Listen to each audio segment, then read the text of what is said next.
Selamat sore saudara, Anda menyaksikan Kompas Update, saya Maido Pelfrina. Puluhan rumah yang berada di sekitar kawasan Pantai Kamali, Kelurahan Wale, Kecamatan Wolio, Kota Bau-Bau, Sulawesi Tenggara, dibongkar petugas Satpol PP. Rumah warga dibongkar karena menempati tanah yang berada di area ruang terbuka hijau. Satpol PP Kota Bau-Bau, Sulawesi Tenggara membongkar puluhan rumah yang berada di sekitar kawasan Pantai Kamali pada Selasa siang.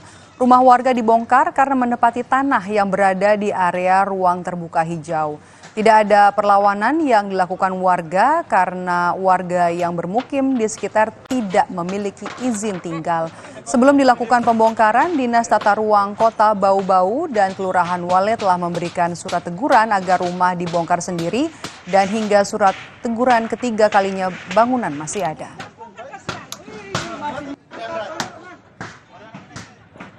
Demikian Kompas Update, saudara. Informasi terkini lainnya akan hadir dalam program Kompas Petang sesaat lagi. Saya Maido Pelfrina. Sampai jumpa.